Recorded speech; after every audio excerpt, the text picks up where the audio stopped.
We are your home theater and AV questions answered. This is AVRant. Want your home theater or AV question answered by Tom and Rob? Send it to question@avrant.com. Welcome to another edition of AVRant. I'm Tom Andrew, and I'm here with Rob H. This is AVRant. It's your home theater and AV questions answered. Once again, starting later than we thought we would, but it's all good. Tons of questions to answer. I'm sorry, man. I can't. There's always something. I was gonna update everybody. I'm like, I just ran out of time too. So we start when we start. That's how it goes. I think Tuesdays at 11 is going to be the new start time. Because I'm planning, at least for the next month or maybe month and a half, I will be helping out at my son's school from 8:30 to 9:30. It's like a 20-minute drive home, so I don't see me getting ready by 10 Well, o'clock. by hook or by crook, we bring you AVRant every week and answer a whole bunch of AV questions. Rob pulling another phrase out of hook or by crook. Come on, you've heard hook or by crook. That is not new. What is the crook? The bad guy, or crook like the crook of your arm? It's definitely not like bad guy. Hook or crook. It's a. You see, if thing. you don't know what it is, I'm not it's exactly from ye olden sure. times. It is ye olden times. Of course it is. It's well, me that's what I'm talking. saying. I just said that you pulled it out of ye olden times. I mean, a crook is like a cane, isn't it? Pretty sure. I think the top of the cane has a crook in it. Yeah, which is the same thing as a hook. It's not like we're on the internet and could look it up. We're not looking it up. We are like real people back in the olden days, ye olden days at the ice cream shop parlor, shoppy. Yep. Where we would all discuss things as if we had knowledge that we didn't actually have and didn't have supercomputers in our hands in which to look things up on Wikipedia. Mm-hmm. All right, this is AVRant, the podcast that answers your home theater and AV questions. To get your questions answered, all you have to do is ask us by emailing us at question@avrant.com. You can go to www.avrant.com. Leave us a comment there, facebook.com/AVRant podcast, which is a good way to get in touch with us. YouTube.com/AVRant if you would like to look at our videos and not comment on them because we don't want you to. Yeah, comments are closed.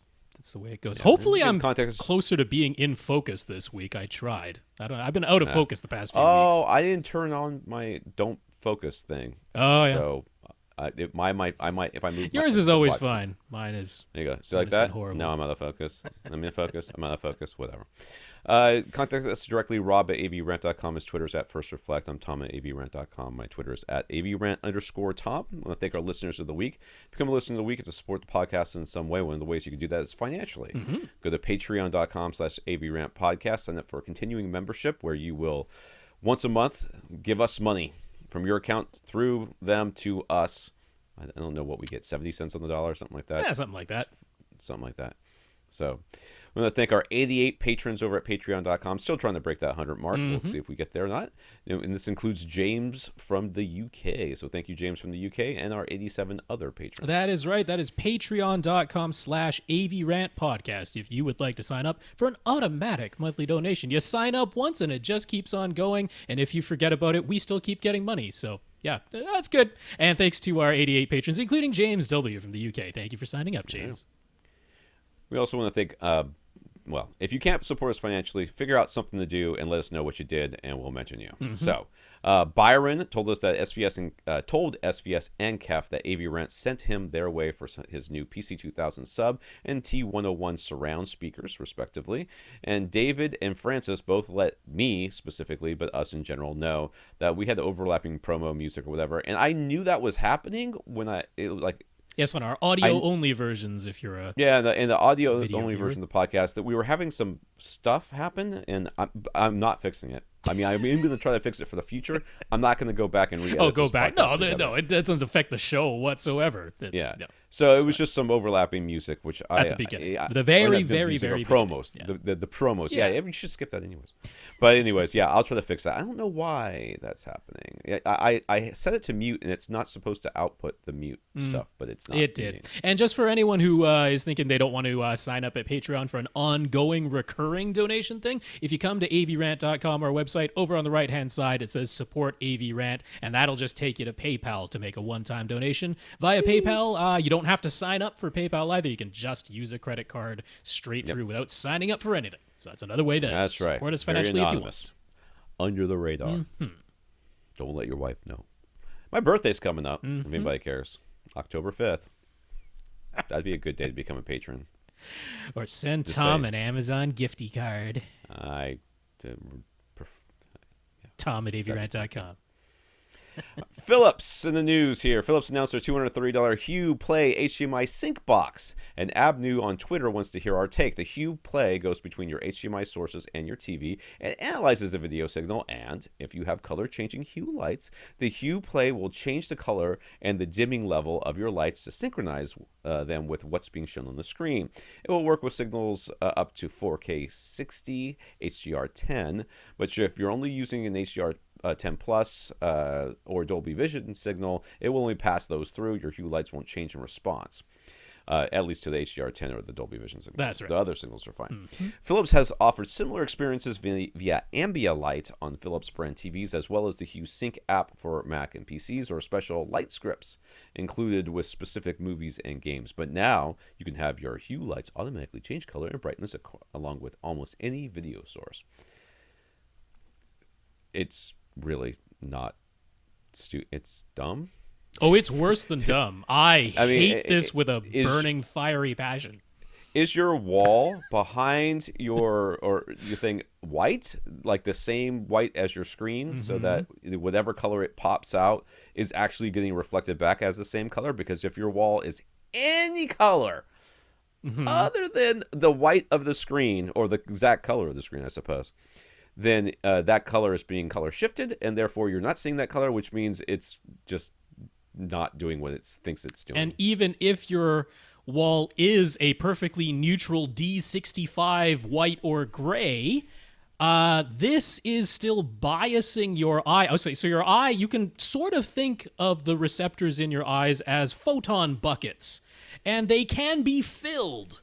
And if you are getting bombarded by more red light or blue light or green light than you actually ought to be, it biases your entire perception of color away from the whatever color it is that you got too many photons of that color. So something on screen, on your actual screen, you're in your actual video, is supposed to look a certain shade of red. But now your Hue lights, because that shade of red is on your TV screen, your Hue lights have also turned to that same shade of red, which actually means what you see on the screen doesn't look red to you anymore.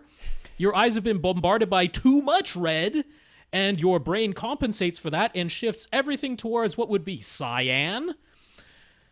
This is horrible. This is a terrible thing to do. And it pumps the lights, your actual lights that you have installed in your room.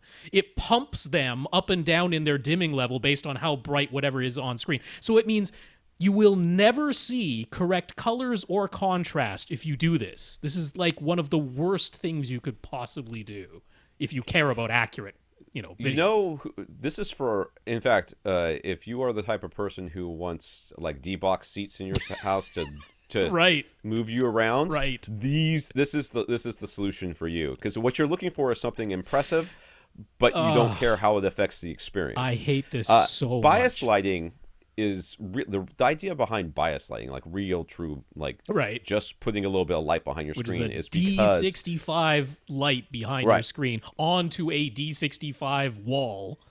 If you are in a absolutely black room, sure. and, it can be very fatiguing to have very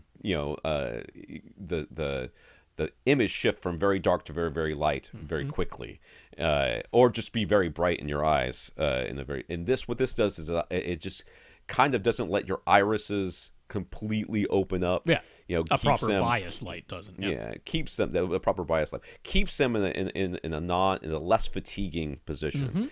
All the rest of this is gimmicks that doesn't help you. Yeah, this is actively hurt you, as Rob. Horrible disco ball. I hate this so much. Please, if you truly don't care about accurate video whatsoever, okay, knock yourself out. You never cared anyway. You probably have your TV in vivid mode, whatever.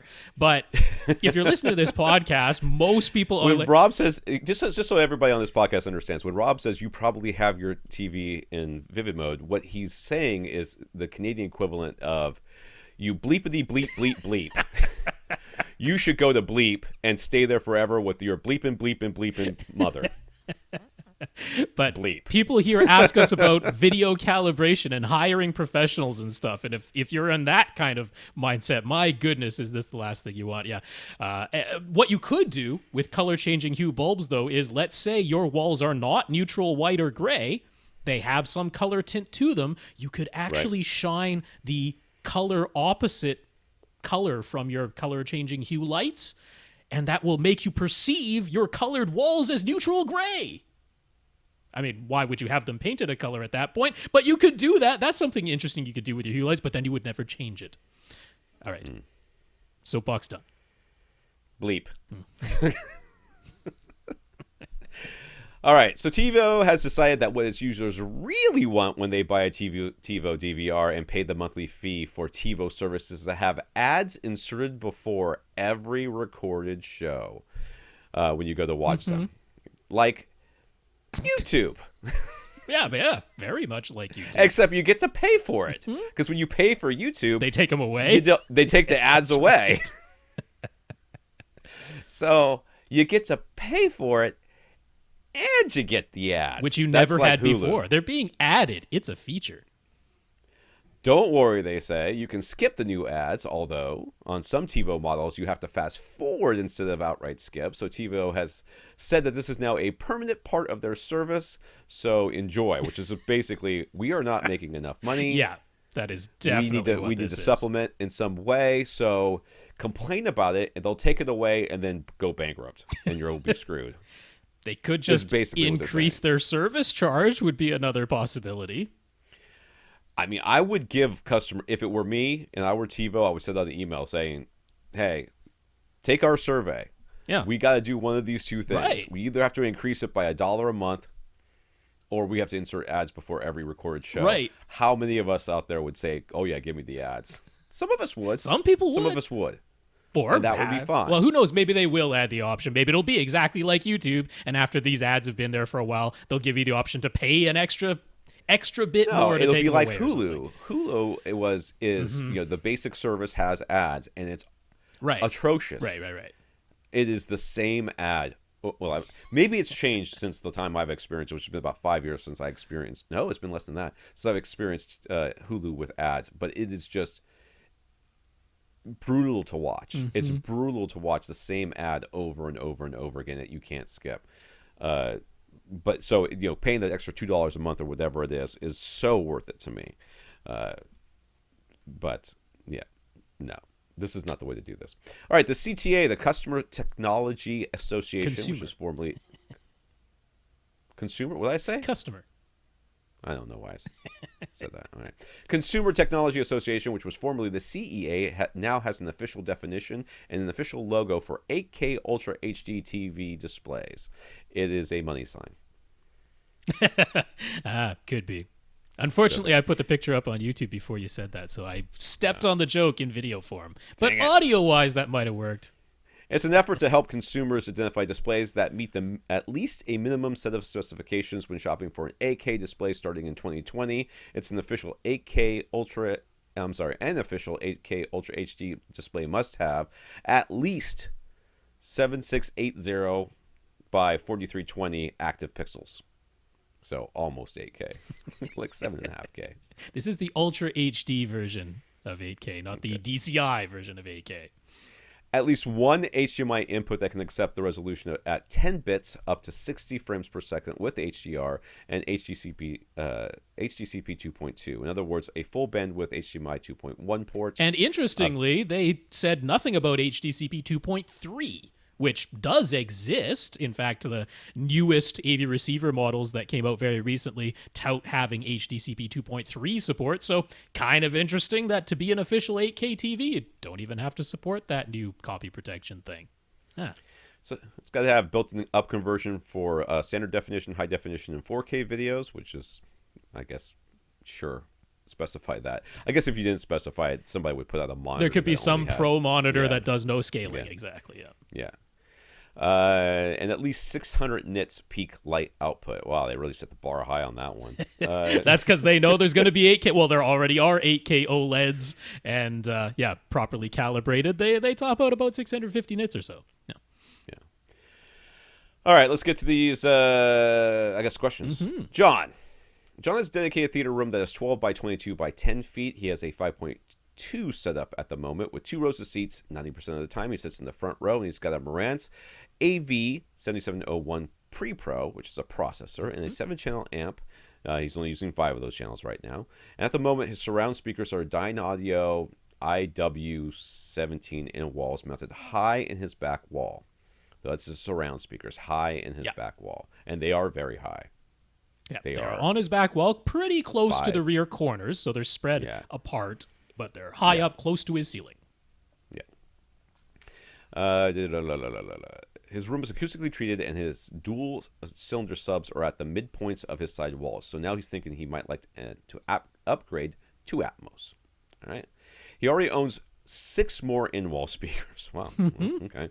He's got another pair of Dyne Audio, the in-wall ones, and he's got 2 pairs of IP17s, which are a little bit larger and higher up the Dyne Audio line. So initially he was thinking he would install the larger ones as new side surrounds and surround backs, and then put the 2 pairs of the in-wall 17s as his ceiling in his ceilings for Atmos. But he keeps hearing Tom say he doesn't like surround backs, so should he install 2 pairs of side surrounds wired in series instead?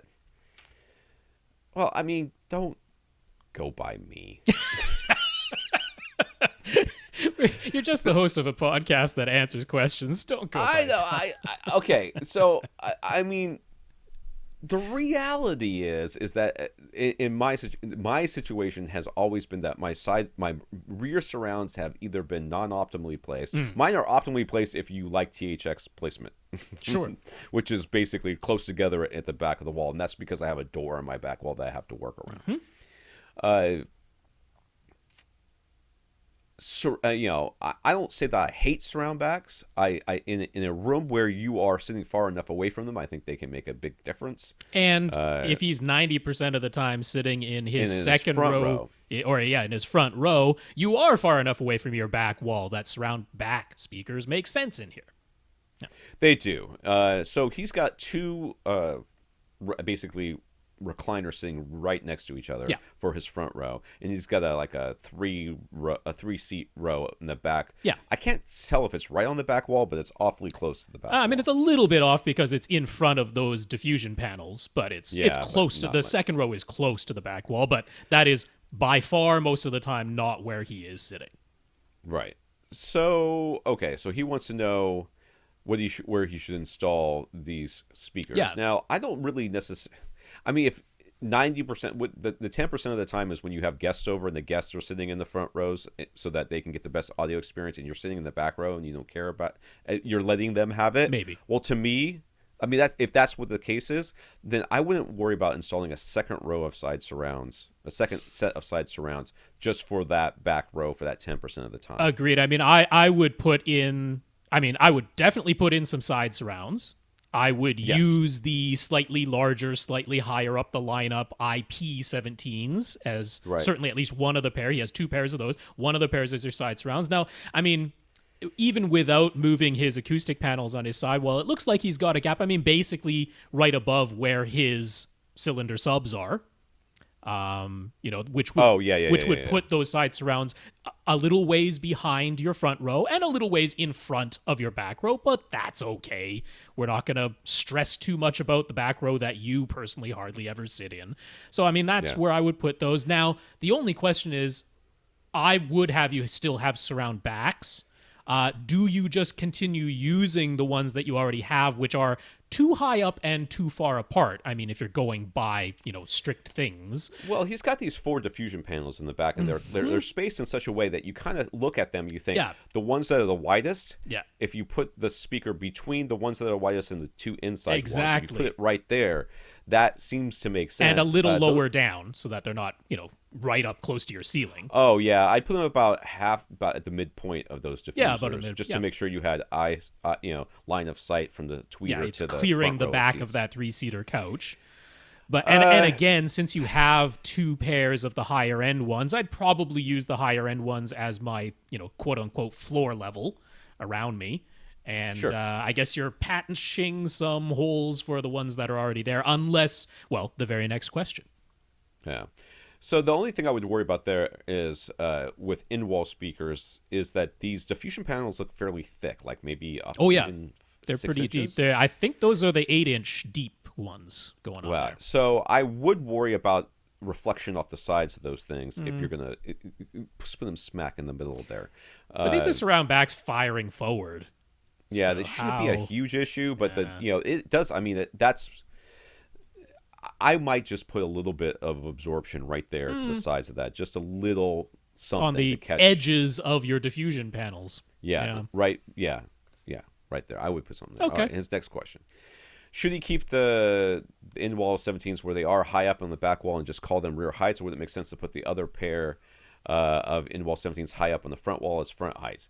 You could. I wouldn't. I don't. I think they're too close to the surround backs now. I would place them optimally for my front row of seats, which means 10 feet high ceilings, probably 5 or 6 feet in front and 5 or 6 feet behind where your head is. Yeah, I'm in complete agreement that, I mean, you could call them rear heights. You could put speakers high up on your front wall and call them front heights, but if you're able to, I believe you'll get a better experience by actually having them in your ceiling. And if you think I don't like surround backs, you should talk to me about my front height speakers. Right. And how much I think they do.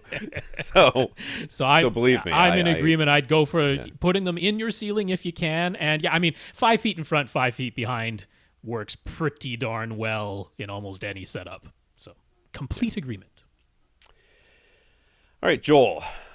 A while back, Joel wrote us about one of his Paradigm monitor speakers had a tweeter that was making a sound, but that was noticeably quieter than the rest. At the time, he was saying how he wanted a speaker upgrade anyway. He had found a great deal on some Paradigm Studio Series speakers, so he thought he was all set to replace his speakers. But it turned out that the Studio Series speakers that were for sale had some damage, so that didn't work out. Then his Paradigm Sub 12 stopped working, and he was thinking he needed to find a whole new setup. When we discussed his previous question, though, we thought how his quiet tweeter might just be a loose wire or some corrosion. Was I here for that? I feel like I was here for that. Yep, pretty sure you were. So it turns out we were right. It was both, actually. One loose connection to the driver and one corroded wire inside. He got that all fixed. Now his Paradigm monitor speaker's back to sounding normal. That made him examine his Sub 12 subwoofer, and it had a wire going between the voice coil and the cone that was blown somehow. That's terrifying. If I could just throw that out there as being true. Wow, dodged a exploding fireball bullet on that one. Holy moly, how do you blow a wire out? Jeez. But with that repaired, his sub is working again too. I would put a smoke detector right up above that point. Just in case. At least your whole voice coil didn't melt. That's a plus. Hey, better the wire? Yeah. Wire's easily replaced. Voice coil, that's pretty much the whole driver being replaced there. I've never even heard of that happening. Yeah, that must have been going. That must have been some corroded. Sort of surge. Yeah, some sort of surge, but it also must have been corroded because the wire connecting it is usually considerably thicker than the teeny wire that is wound a gazillion times in the voice coil, and that's usually the thing that blows if it's just a heat thing. So, yeah. So we had the subwoofer wire fixed at a local repair shop in Puerto Rico. They said it might have been an electrical surge, so they recommended an Audio Quest Power Quest 3. Only $7 bajillion. Probably. For a surge protector you could get at Walmart for $3. That they said has high current outlets for an amplifier or a subwoofer. Is that a good recommendation that you should buy? He just had a subwoofer receiver plugged straight into the wall until now. I don't think it was a surge. I think that there's a lot of other things that would have happened to that sub before a surge would have gotten it. I disagree with them completely. There's a fuse, I guarantee you, somewhere in the amplifier that would have broken if it were long a surge. before this wire would have gone out. So I am no electrical expert, but whoever you took it to is also either not electrical expert or just trying to sell you a surge protector. I Those think are your they're options. mostly trying to sell him a surge protector, especially one that is as overpriced as that. Yes. AudioQuest, just for those of you that aren't in the know, is they sell power products in cables. Cables. Ridiculous And the cables are ridiculously overpriced and pointless, and in either are of no better value than something you could buy at Home Depot, or actively hurt the sound as they attenuated do in weird some things way, to it. which is all a wire could possibly do. If you really just want to have the peace of mind of having some kind of surge protector, I agree you want one that doesn't choke the current when you're plugging a pretty high-powered subwoofer or AV receiver into it. But I would point you to APC for sure, and I would point you to the P8V as a very reasonably priced surge protector that does not choke the current whatsoever. I use it on my own subwoofers, so I certainly stand would behind point it. you towards just plugging it right back into the Plugging wall. it straight and back telling into the everybody wall, else- 'cause that is everybody else to shut up. probably because fine. that if you call Paradigm and you ask them what they think you should do, Yeah. they're going to tell you to plug it into the wall. Yeah, because definitely that it does have a fuse, and it would have blown if it were a surge. So, like I said, I suspect since you had corrosion on a wire inside of a speaker, I think you had some corrosion on that wire inside of your sub. That is the only reasonable explanation I can come up with for that being the thing that failed before anything And I'm else. wondering if he just happens to live in a house with high humidity or something like that. That's Or had it making in this storage happen. at some point and something was Yeah. dripping on it. I mean, it can happen. Yeah, it can happen. Or you just bad luck. Yep. It could just be bad luck. So I wouldn't read too much into it, but I definitely don't think you need to go to AudioQuest and buy No, anything. don't do that. So his room is small. It's 12 by 10 by 8, and the walls are concrete and the floor is tile, but he's put in carpet, and he's got a heavy drape on his left side and a bookcase on his right side within an open closet space. He doesn't perceive any echo, and his bass sounds even across his love seat. He sees a dip around 60 hertz if he measures, but he doesn't actually hear it if he plays sweeps and just listens. So none of the speakers in sub are all working properly again. Should he even be considering an upgrade? Should he put any funds he would have spent on new speakers towards a second sub or absorption panels? He really isn't noticing anything lacking in his setup anymore, but he can't help daydreaming about new speakers regardless. So what do we think he should do? I think you got fine speakers. Oh, And yeah. when Paradigm Monitor people- series speakers. Is there such a thing as an upgrade to those speakers? Yeah. Yes. But it ain't cheap. You've got darn good speakers. Yeah, I've got no problem with your speakers, but when people tell me, my bass is even across all my seats, I can, I've listened to sweeps and I can tell that's even across all my seats. I've got no absorption panels. I've got a carpet, but it sounds good to me. My instinct is to tell you right now, if it sounds good to you, you should just stick with it. But the reality is, you don't know what it sounds like. You don't. It's like saying, to a person who's always had a certain amount of hearing loss, they're like, well, I don't really, it sounds fine, everything sounds normal to me. Well, it sounds normal to you, but that's what you're used to hearing. So if we could fix your hearing, would it sound different? Yes, it would. And if we could fix this room, would it sound different? Yes, it would.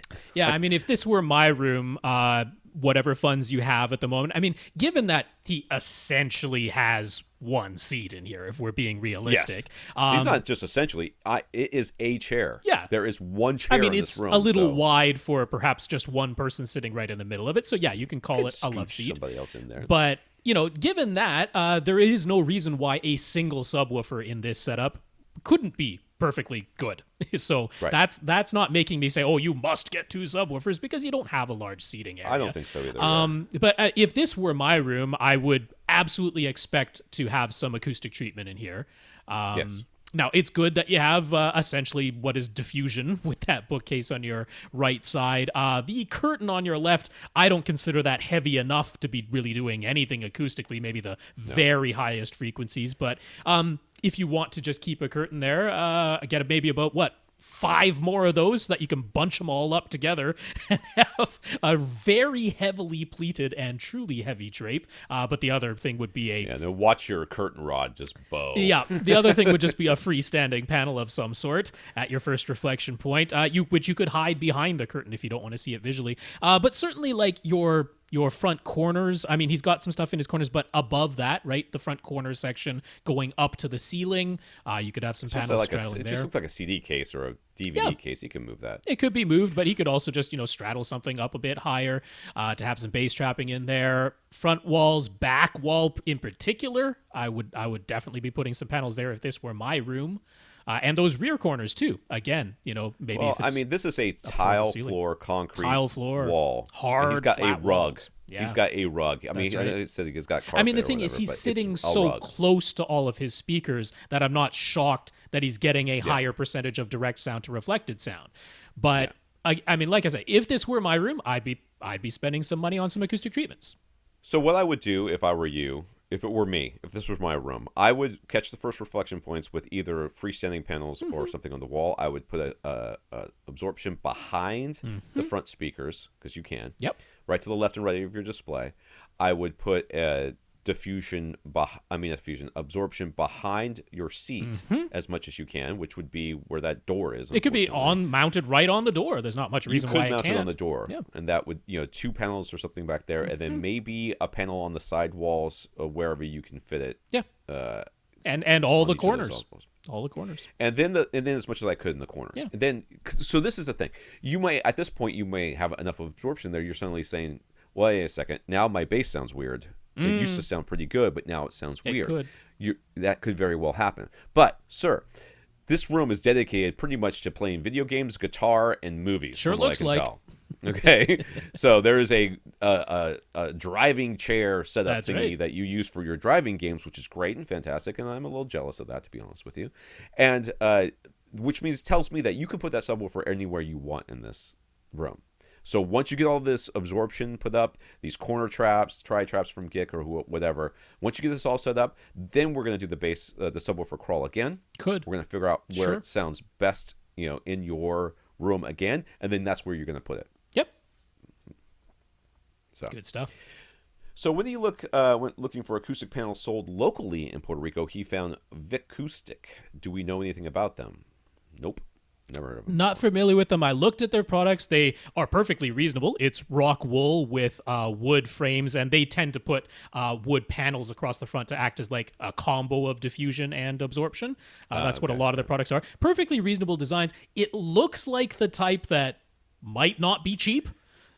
Like they look quite nice, but a lot of those that are designed that way, they charge a pretty penny. I don't know what the prices are like for you. If they're completely reasonable, there's nothing about the design of the panel that makes me say it's a bad design. It's purely about how much they're charging. You also live in Puerto Rico, which is not so far removed from the United States or any place else in the world that you can't get rock wool or this stuff and do it yourself. Yes, absolutely. This is quite literally the easiest DIY project that you can come up with.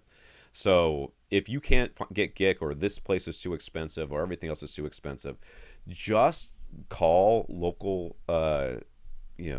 installation places and just say, hey, I need some 2 foot by 4 foot by 4 inch thick panel, rock wool panels, or whatever, or fiberglass. Owens Corning, the Owens Corning fiberglass. Is that 404? 703 or 705. Yeah, whatever. Yeah. So get those, and you just say, where can I get those? Oh, you can buy them from us or get them from the supplier. And the supplier will sell it to you in a box of however many. And then one box will be enough to do your entire room. Unless you do corner traps too, in which case you'll need more boxes. All right, Kev on Facebook. Kev wants further clarification about how the auto setup on his Sony receiver works. I thought we said we didn't know. Well, I've looked into it because it perked my After interest. having run it, he looks at the results or goes into the settings. There are 3 microphone positions, but they are shown one at a time. So what's going on there? You can also select from flat, engineer, front reference, and off for the target curve after having run the auto setup. So what's that all about? I'm sure we answered that one last time. And how important is it for him to use a tripod with the included stereo microphone? I mean, okay, let's do a couple things first. I haven't looked at these graphs, so I'm not going to answer that. Well, but, yeah, you don't really need to, honestly. Yeah, the flat engineer front reference off. So flat is flat. Mm-hmm. Front reference is trying to make your all your other speakers sound like your front speakers. Uh-huh. And engineer has got to be. God, I hope it's not just some engineer made a curve and you go with that one.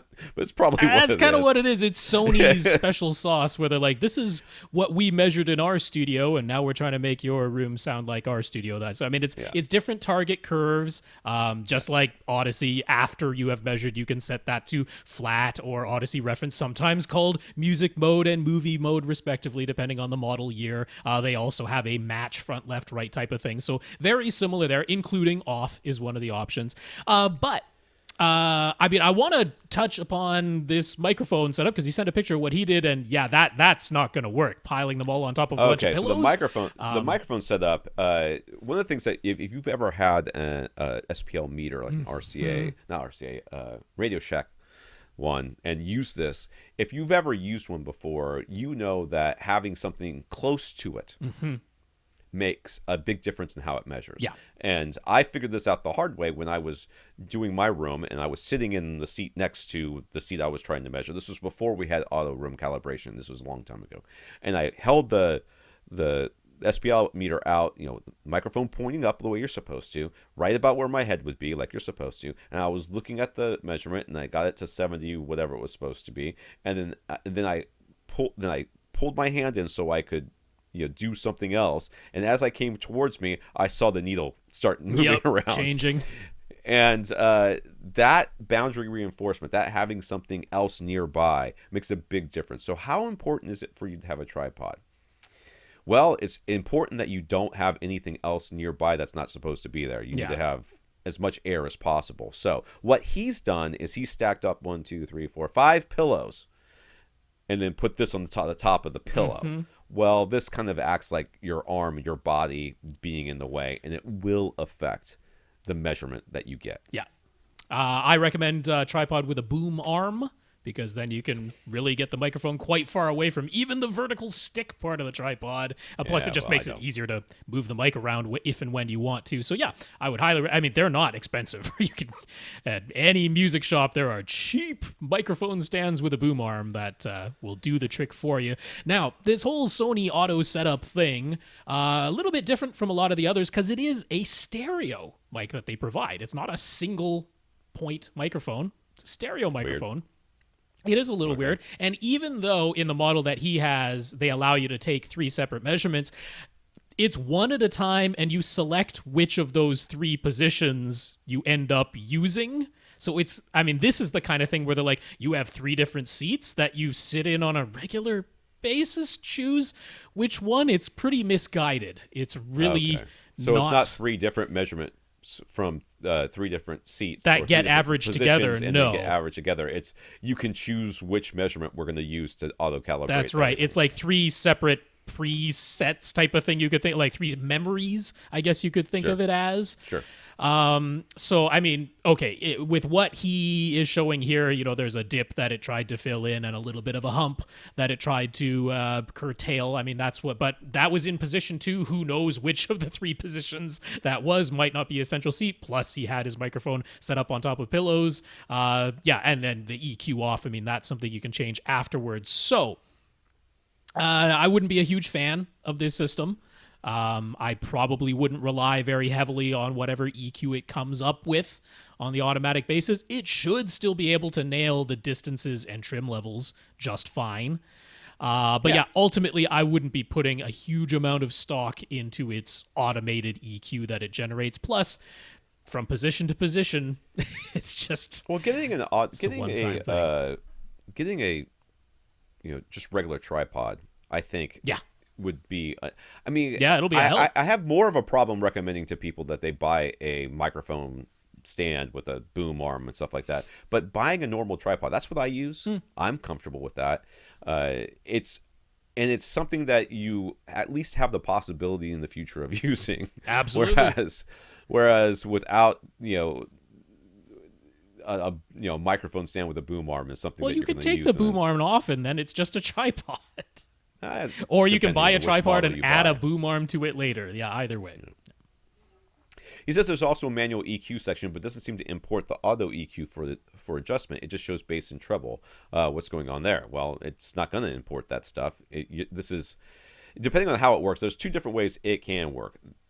It can take you say, okay, use the auto calibration thing you did, but I want to modify it in this way, Which is what Onkyo lets you do. Yeah, which is what Onkyo lets you do. Or you can either use the auto EQ or you can manually adjust it. We don't do both. Or you could have what this is, which is usually called a tone control, because that's all this is. They've labeled it as manual EQ. It's not. It's what every other AV receiver would call its tone control, because it is just bass and treble. You don't get to select what frequency it affects. You can just boost or cut the bass and the treble, and that's what everybody else calls a tone control. Yeah, that's what it is. Yeah. So Kevin joins owning a physical disc of any movies he feels he might like to watch again at some point. So in that sense, he considers himself a Blu-ray collector. All right, never thought of it that way. I just think of it as somebody who buys movies. He doesn't own a 4K TV yet. And he doesn't have a 3D display, which is okay. Nobody else does either. But both of these things are on the table. So do we think it would be wise to purchase? Well, good luck finding a 3D Well, display, he was by the saying way. projector. You might get a projector. Projectors still do 3D, and he's thinking about it. So, do we think it would be wise to purchase the 4K version or 3D version for his collection right now? Whenever he's buying a movie, he tends to go for deals and second hands, so it's not too expensive. But he also often only gets one disc, even if the original retail package or two had two or more discs in it. Like 4K retail discs include the regular Blu-ray as well as the rest of the stuff. So buying secondhand might only be the 4K disc by itself. Same thing for secondhand 3D. So what do we think? Okay, let me tell you what I think. I started buying 4K discs because I want the upgraded sound, which now they're mostly including on 4K. And someday I will probably end up with a 4K projector or display. I mean, the next time you buy a display, it's almost certainly going to be a 4K one, because you won't have a choice. So, but does 1080p look good on 4K? It absolutely looks great. I mean, it doesn't have the HDR, and it doesn't have sometimes it doesn't have the Atmos, but it's fine. The image is not like VHS to high def. Right. It's not like going to get blurry on you and look garbo. So if you are doing this, first of all, if you're going to buy 4K, you have to have the player, which he hasn't said he has one, which I assume that he understands that he will need to have the player. But the player will be able to send usually 1080p as well to whatever he's using, or standard definition or regular color to standard dynamic range. Yeah, SDR. So if that's the case, but for me, I started buying it because I know that someday I will be having a 4K display anyways. But honestly, I mean, I'm telling you, no one knows about this stuff. This podcast, I mean, I've asked many people if they know when the Ultra HD Blu-ray is, and they do not. They don't know what it is.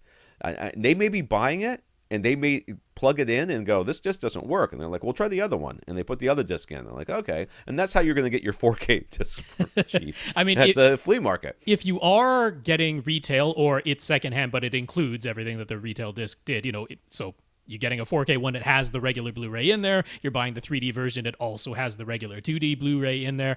I mean, there's not much reason not to. I mean, as long as it's not costing you well more than just the, regular 2D Blu-ray release. If you're fine with paying however little bit much extra it is, there's no real downside if you're still getting the regular Blu-ray anyway.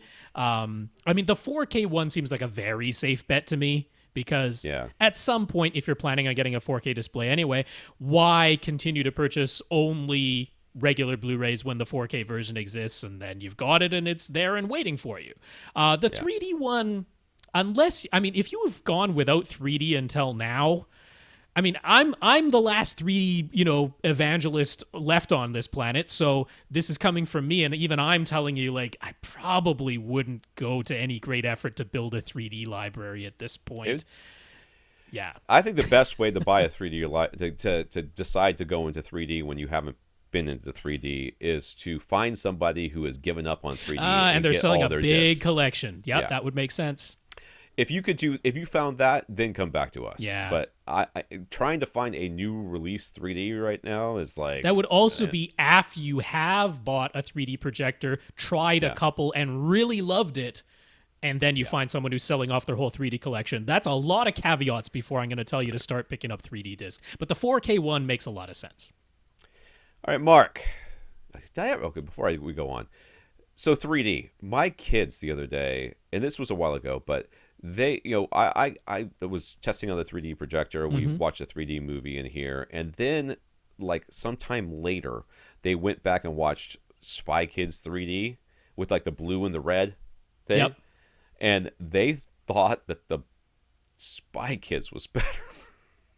That it was like, I'm like okay, they thought the 3D improved the movie.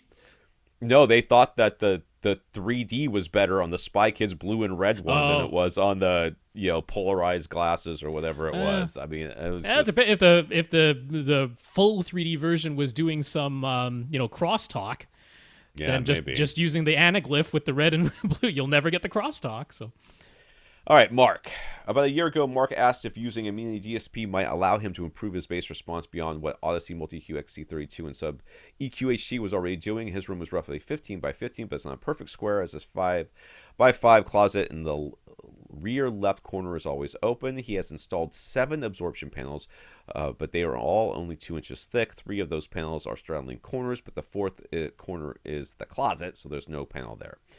2 panels go across the bottom of his front wall, so they're not angled, they're just flat. And the last 2 panels are on his side walls, pretty much directly to the sides of his 3-seat couch. He's got dual SVS SB sealed box 2000 subs, one in the front left corner and one in the rear right. So he's got panels across the corners, and of 3 of the corners, he's got panels on the side walls. He's got a computer on the back. He's got an open closet back there, whatever. Yep. A year ago, he said he was mostly happy with his bass and the automatic results provided by Multi-Q XC32 and sub EQHD, but after hearing about mono sub signals versus time alignment, the multi-sub optimizer software, and the mini DSP, he wanted to know if he could further optimize his bass. We said we need to see some measurements to figure that out, and now a year later, using a calibrated UMIC 1 from Cross Spectrum Labs, go Herb, and Room EQ Wizard, he's got some. So he's sent us some stuff. We have the MLP EQ off and the MLP left seat EQ that'll on. be the main listening position.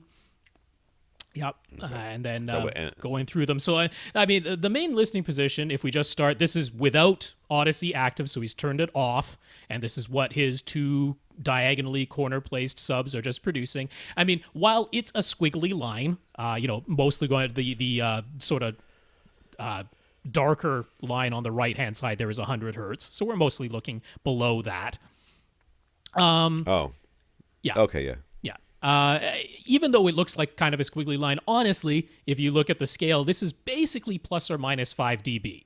If 90 dB is the average, well, basically the biggest peaks here are going up to 95, and the lowest troughs are going down to 85 in the section that we're worried about at 80 hertz and below. Literally cannot read this. It's a little bit small, slight. Yeah, but in any case, that's what's going on without the EQ on. Now, I was saying, take measurements in all 3 of his seats so that we're getting an idea of the seat-to-seat variation. So in the next graph that we have, we're looking at the main listening position compared to the left seat, and this is with the equalization off. This is just the inherent what's going on before any EQ is applied. With the subs. Yeah. Yeah. Now, in that left seat, we're seeing much worse response where he's got a pretty big dip down at about 40 hertz and another very big dip at 80 hertz.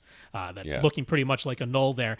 But interestingly, the overall shapes of the graphs in terms of where they go up and where they go down is about the same. It's just that the left seat is going further up and further down in the sections where that's happening, but the overall shape is actually kind of similar. Now, if we look at the main listening position compared to the right seat, they're actually not very dissimilar, except for a little section between 45 and 55 hertz, where in the main... They go in the opposite direction. Yeah, in the main listening position, it's a bit of a hump, but in the right seat, it's a bit of a dip. So that's going to be tough to equalize, because if you But if you look at 45 to 55 hertz on all of his seats, yes, it's all pretty good. It's pretty good. I mean, one is like 5 dB quieter, the other one is 5 dB louder than but not huge. The medium. Yeah. But it's not that bad. So I mean, other than the 40 hertz trough and the 80 hertz trough in that left seat, the rest of it is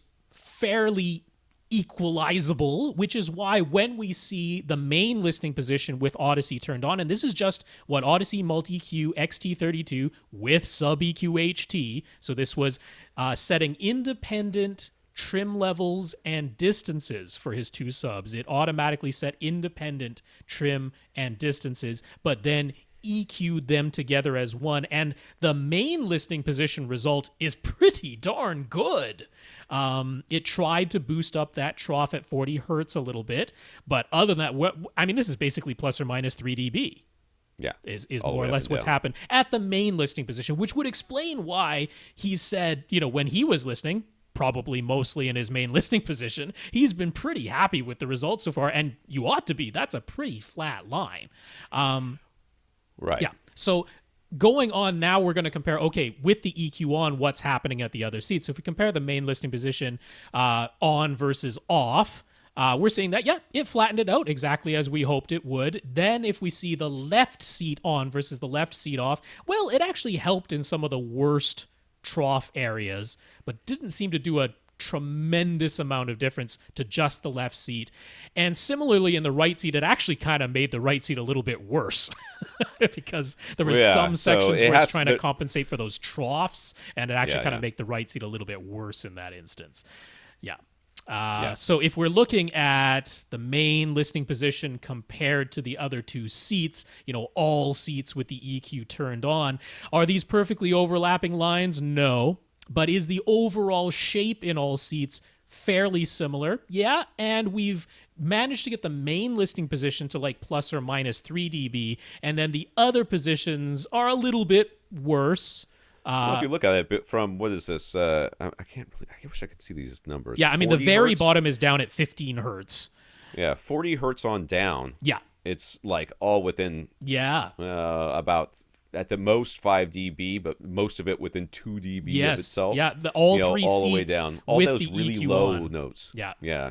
Yeah, it's really nice. That lowest octave, 20 hertz to 40 hertz, really quite nice. Is that right seat not the greatest at, 55 hertz? Yeah, that's the case, unfortunately. That's kind of what happens there. So he basically has a square room, 15 that's by right. 15. This is like, if his ceiling was 15 feet high, this would be the worst possible shape he could possibly have. Yeah. It just reinforces everything. So this is in a very non-optimal room as far as if you're by going in square sealed rooms or rectangular, sealed rooms. This is about as non-optimal as you can get, and it still did a pretty good job, even without even without the EQ. So the question then becomes, maybe he asks this. I don't know. Yeah, but down below there. Let's go. So now that we can see what's happening across the three seats, what's our recommendation? Just stick with the multi-Q, or get a mini DSP, dig into the multi-sub optimizer software, or multi-Q sub, whatever it is, or something else. I say leave it alone. You could, because the results really, so people get thrown by these graphs, right? Because it looks a lot, to our eye, it looks worse, but you have to take a step back and examine, okay, what is it actually showing? And like Tom pointed out, between 40 and 20 hertz, you're talking like plus minus 3, at worst 5 dB, and that's from seat to seat. In the main listening position, it's actually really good. The main listening position has become very good across the entire 20 to 80 hertz range that we truly care about. And the other seats have been improved versus no EQ whatsoever. And if you're looking for perfectly overlapping ruler flat lines, no, you're not going to get that with two subs in a square room, no matter what you do. So remember the sub placement, and we said this many times, but it remains to be seen because or repeated here because you can actually see it on these graphs. The sub placement across the room from each other is not meant to get a flat response from your subs. It's to make it so that every seat has as similar a bass response as possible. Yeah, what we're looking for because as we see between 45 and 55 hertz is when we have the measurements doing completely opposite things. Right. What does Odyssey do? Very little. Yeah.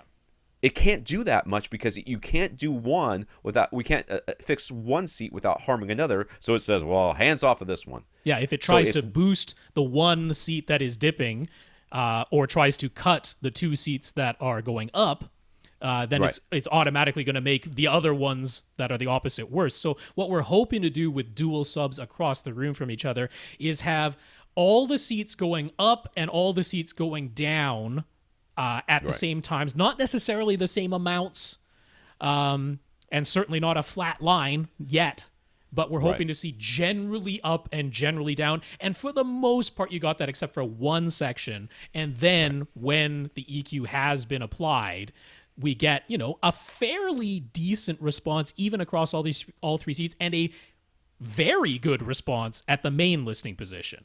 So you could leave this alone. It's really not something that you have to dig into because you are not getting bad response across all three seats. Could it potentially be further improved? There is such a thing, but I don't know that any of us in this conversation have the tools to do it. Well, where I would say, if you're willing to spend some time, and not any money, just some time, is using the automatic sub EQHT, where it's doing the independent trim levels and independent distances in particular. The trim levels you probably want independent because you do want to level match the two subs. But also in this room, how great are the distance differences going to be? Right, it's essentially between a square room.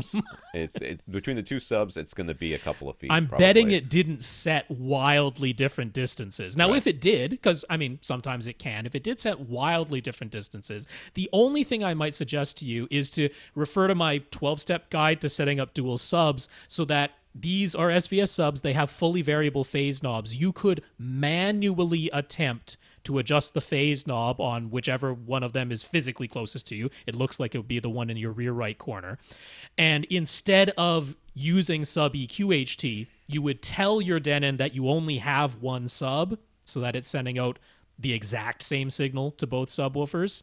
And then you would, on the subwoofer itself, manually change the phase knob and manually change the volume knobs to have the level matching. Follow the 12-step guide that I printed up on avrant.com. But that's about it, because that should potentially get you a little bit better uniformity before the equalization is applied.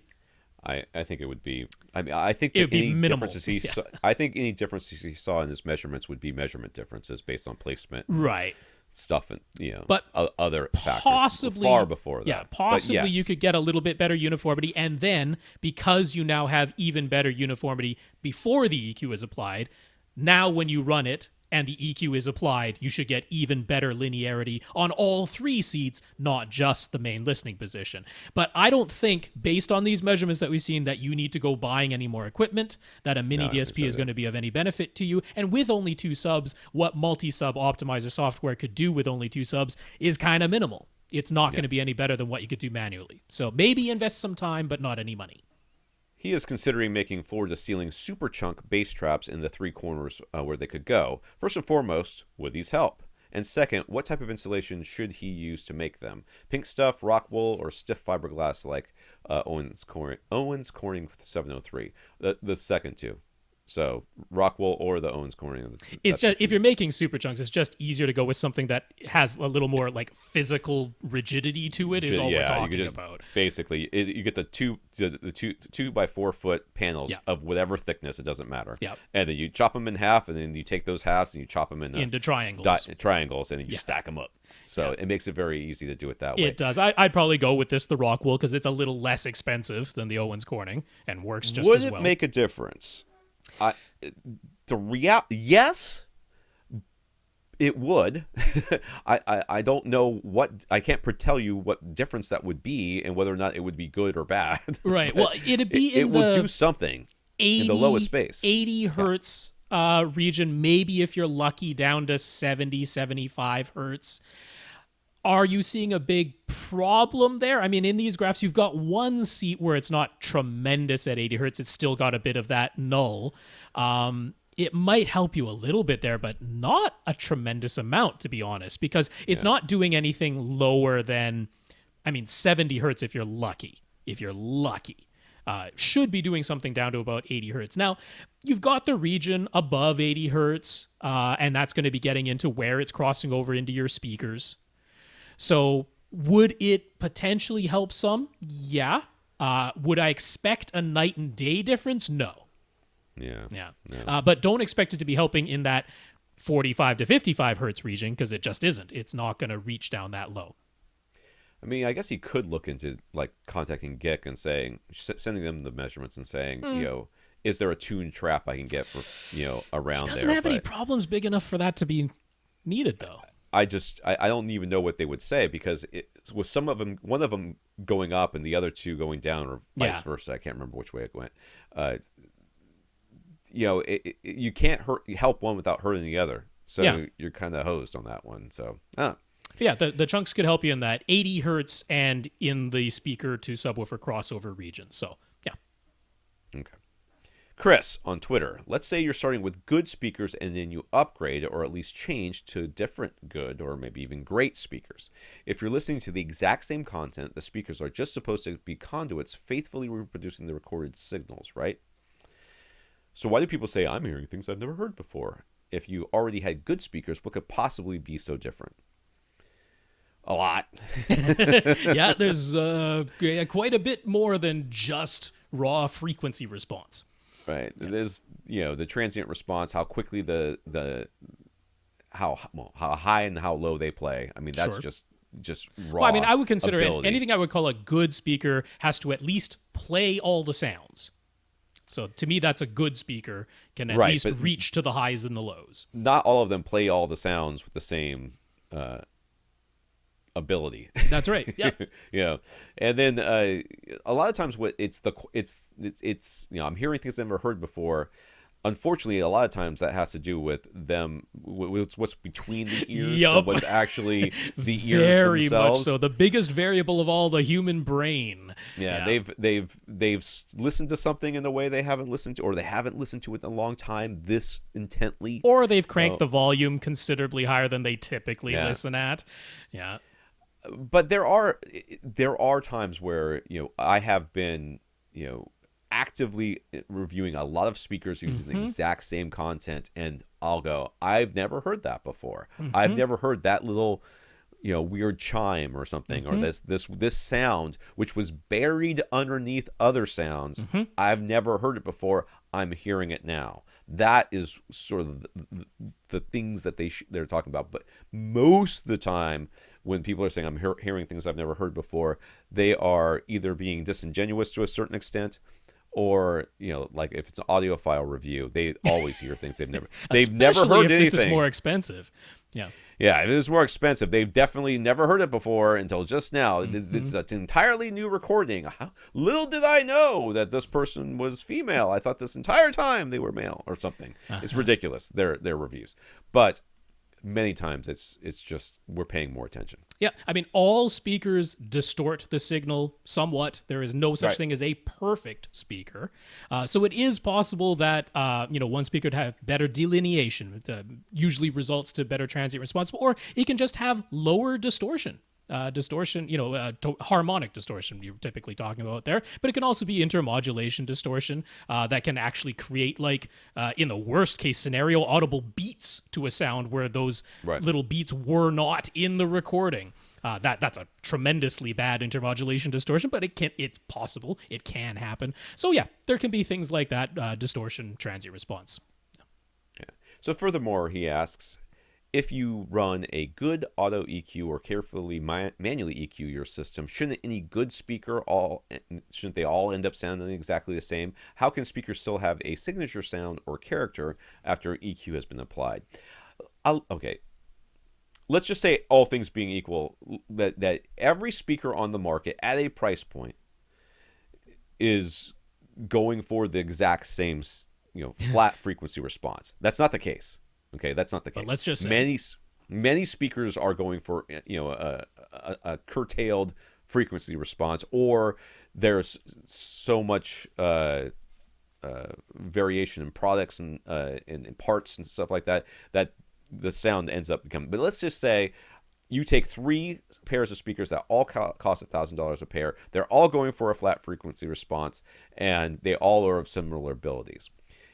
If you put them into a room and you EQ them so that they sound as good as they can sound, you still are dealing with the room. And in 3 different rooms, they're going to sound 3 different ways. Not maybe massively different, but each room is going to be different. If you put them all in the same room, all with the same, in the same room, in the same location, everything else, provided that there's not massive differences in how they're designed as far as like off-axis response and that sort of thing. That's just it. Yeah, because then they should, yes, in theory. Well, I mean, let's put it to you this way: you could take 3 different pairs of speakers from the same manufacturer, same line, everything, right? 3 different raw tweeter speakers from the Sierra 2, whatever they are, and 3 different pairs, and they should all sound identical. They should. They might not, but they should. But I mean, he's saying you get 3 different speakers that, without any EQ applied, have 3 different frequency responses, but then you apply EQ to all of them. Shouldn't that equalization now make them all sound the same? But equalization is really only affecting frequency response, and primarily direct frequency response, the straight line from the speaker to your ear. And there are these differences in dispersion, off-axis response, total power response. You can have a speaker that on axis measures nice and linearly, or after EQ measures nice and linearly. But what if it's a electrostatic speaker that's firing way more sound out of its back than a traditional box speaker that's only firing out of its front? The total sound that then reaches your ear can be significantly different. So the differences in dispersion, total power output, off-axis, the polar response, and those can still have a very audible difference that equalization will not be able to fix. Right. And so, I mean, there's just so many variables in there. Yeah. And I mean, it's like those speakers, like Atlantic Technology, I think Vance Dickinson, whatever his name was, it designed those, if I remember correctly. And, they had this amazing off-axis response. Like they were, if you point them directly at you, they sounded exactly the same as if you point them directly forward, which means that if you sat that far to the side of them, they sounded exactly the same, which means they're firing into the wall the exact same thing that you're hearing at your seat. So is that good? The speaker designer thought so. That's what they thought. That's why they designed them that way. Does it work well in your room? I don't know. He doesn't know either. But that's the way those speakers are designed. So when you are buying these speakers, there's all these other design considerations that go in there that will affect it, and you can't EQ all of that. Yeah, you certainly can't just look at there's a lot of reviews where all they show you is one frequency response graph. Yeah. Which is like one microphone from one position looking at one aspect of the speaker performance. And you can't just say, well, if I can make that line look the same across 4 different speaker models, they should all sound identical. No, there are far more variables at play than just that one facet. Right. It's like looking at one aspect of a person and saying, oh, well, their hair color is exactly the same as this other person's hair color. These people must look the same. Yeah. Well, no, they don't. You know, There are other things. You may actually look at their hair and go, okay, well, this person has really super curly hair and this person's got really straight hair. They're obviously totally different. But you're like, no, they're exactly the same. They've got the, no, that's just one aspect of it. It's like, I got them. The bug from last week has been caught a week later. No, it's not the same bug. I had the pest control company come out and try to help me with this. We're having, I think it's the dog. We left the door open trying to get the dog in and out, and we have been invaded. Clara says, first up, she went to CEDIA. And she's happy to report that things have changed since the last time I was there in person. There wasn't a single booth babe. Liar. I don't believe it. Clara, I'm so happy Things though, have to changed. be honest with you. That was like my least favorite part of CEDIA. And the Sony reps were some of the nicest and best informed that she talked to. That I really don't believe. But let's go on. There's also a Trinov demo where they were showing off DTS X Pro and they were using triad speakers. Clara thinks it was the best sound. There's another bug in here. Just flew by. He was like, "Where's my friend? He's dead." Clara thinks it was the best sounding demo she heard. On the other hand, she knows how good JBL synthesis speakers can sound, but she was disappointed by that particular demo. So it just goes to show how good components aren't enough all on their own. You need the setup and the acoustics go along with them. And judging by things at a trade show demo certainly doesn't tell the whole story. The trades, I know. And that's why the Snoy thing, I always talk about. I'm like, it's non-optimal room, non-optimal space. They're trying to make you hear sound over the din of what's going on outside these like makeshift rooms that they have assembled in the middle of a floor or whatever. But so I always give that caveat to that, but it still irritates me that they weren't able to do a good job. And yeah, JBL synthesis speakers, I mean, yeah. So anyways, her questions are, or question, like it looks like, both the Trinov and JBL synthesis demos used 4 subs, one in each corner, but in both cases they were using larger subs in the 2 front corners and smaller subs in the 2 rear corners, of 15 inches up front and 12 at the back. She asked about it, and the response was given at the booths that the seating was closer to the back, so they're using higher output at the front and slightly lower output at the back. But we also talk about how the bass sound waves are so long that we were never hearing any direct sound, so only sound that is bounced around the room probably a few times. So shouldn't all 4 subs be the same size and output? Yes. Well, there's that. However, we do level match subs. We do, but okay, so I don't know if she was on the show floor. If she was on the show floor, they put up these makeshift walls. Right. That does not a room make. No.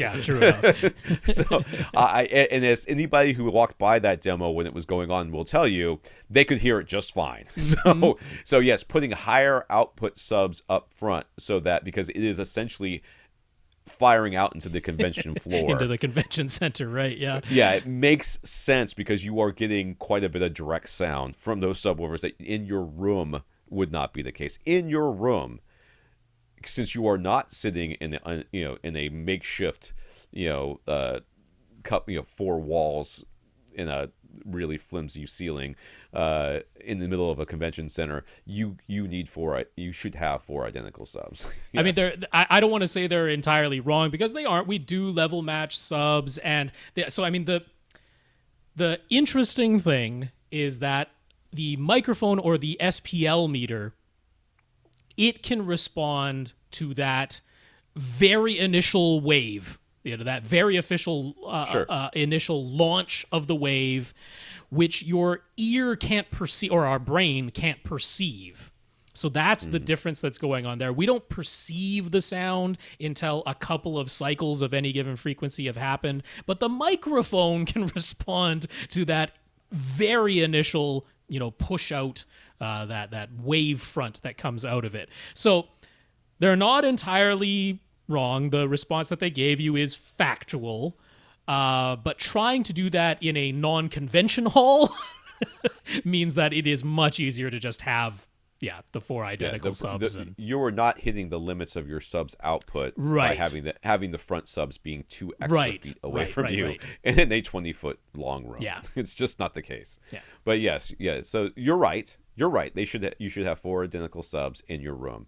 But in this case, it very well may be the case that they needed to have the larger subs just for level matching purposes. Also, their walls might be 200 feet away. You are not getting room gain anymore. Yeah. Yeah. Francis on Facebook. Francis is using an Epson TW6100 projector, which is a 1080p model, no HDR. He also has an LG OLED. He just bought a Panasonic UB820 Ultra HD Blu-ray player, and he's hoping he'll be able to use it with both displays. How can he do that? Can he make 2 different player presets with individual settings for display? Can he leave Dolby Vision turned on? I don't know for sure, because what usually happens here is it detects the lowest common denominator, which would be your Epson projector, and it's like, oh, there's something in this chain that can only accept 1080p, therefore everything gets 1080p. So the options usually become either get like an HD Fury, which will allow you to do this very easily, but very expensively, or manually switch outputs. Yeah. I mean, cables, basically. The question mark here. So let's just say you took an UB820, you left essentially everything at auto, set to auto, including Dolby Vision. Dolby Vision can be turned on, but you set it to auto, and then with everything set to auto, you connect it to a 1080p display. It'll work. It's not like it's going to say, oh, I'm set to auto and I'm a 4K player, so I have to output everything in 4K HDR. No, with everything set to auto and you connect it to a 1080p display, it'll work. And similarly, you connect it to your LG OLED with everything left in auto, and it will work. So he's like, what settings do I use for my Panasonic? You essentially leave everything at auto. Right. The one thing I would tell you is to not set the Dolby Vision output to player LED. Don't do that in your case, but that's not the first option anyway, and just setting it to on auto will get the job done. So that'll work. So the only question is, are you connecting your 2 displays to, say, the 2 HDMI outputs of an AV receiver? And it is one of the cases where even when your Epson projector is in standby, or vice versa, the Epson is on, but the LG OLED is in standby, that for some reason the Panasonic still detects that both displays are there. Right. Sometimes it does, sometimes it doesn't. It depends on the AV receiver. It depends on the projector. And then we've talked about that HDMI switch that's like a physical slider thing. It's a physical piece of metal that turns when you click the button. Yeah. So we would put that on the other side of a single output of your receiver. Correct. Yeah. And then before you turn on the Panasonic anything, you would flip the switch to the proper display. Yes. That's probably the cheapest way to do it. That's probably the cheapest, other than just physically unplugging one of the cables and that's then, right. As you're going. Yeah. So that's the only question mark. You might be lucky and leaving everything plugged in works just fine, because sometimes it does. Some AV receivers, some projectors, when they're off, and it's not a problem at all. But if you get the case where if it's doing lowest common denominator, everything's going to be 1080p SDR. So if that's the case, and you only get 4K HDR when you physically unplug your Epson, then if you don't want to always have to unplug it when you're watching your OLED, you get the Sewell 1 in 2 out physical switch. You could get that. Bobby, how much difference is there really between lossless formats like Dolby True HD or DTS HD Master Audio versus their lossy counterparts like Dolby Digital DTS? Is it subtle, substantial? Could the way the soundtrack was mastered make a bigger difference than just the lossless versus lossy format? Would the way your room is set up and the equipment you are using make a big difference? Okay, well, these are all totally different questions. But so the difference between True HD and DTS Master Audio is there is a mixed difference usually, and then the difference is not Between only those two, sure. between those two, there's a mix difference, and then a lot of times part of that mix difference is that DTS will have more bass. just in general, and that's true between Dolby Digital, the lossy version, and the DTS. Now, there's no version. reason why that has to be the case. They are both capable of exactly the same thing. That is all decisions being made by the mixing and mastering engineers. So, how much difference is there really in can this be attributed to mix more than not mix? The answer is it's more of a, if you think of it more of as a capabilities. Okay, Dolby True HD and DTS HD master audio, or the lossless formats, just has a bigger box in which to put all the sounds. I mean, it's capable of giving you bit for bit exactly what came out of the studio master. Right. So through the compression process, by what you take that master and you compress it down to DTS or Dolby Digital, can that sound just as good as or better?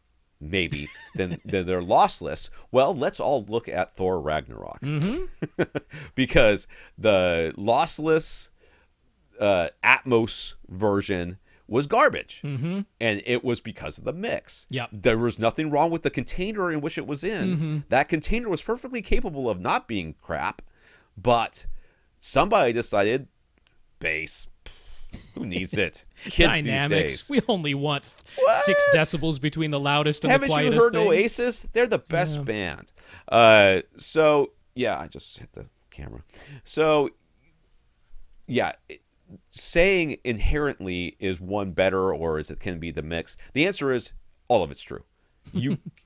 I mean, if you have a very poor acoustic space or really not very good speakers, then you're never going to hear. It really doesn't make a difference if you listen to lossless or lossy versions. Right. No one cares. But objectively, Dolby Digital and DTS are losing some of the original information. What went in from the original studio master is not exactly what comes back out the other end after it's been encoded and then decoded.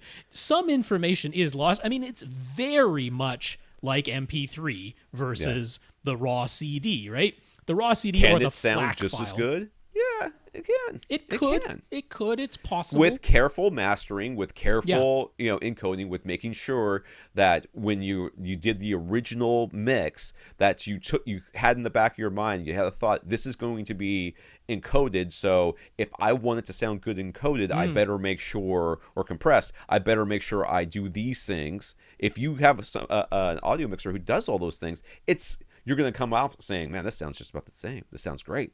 Yep. And just like listening to a well-encoded 256 kilobit per second MP3, it can be very difficult to tell that apart from the And when you lossless. ask, can equipment make a difference? Well, I charge you with this. Take a CD, put it in your car, drive down the highway, listen to it, then take it home, put it in your home theater thing, set up, and listen to it. Does it sound different?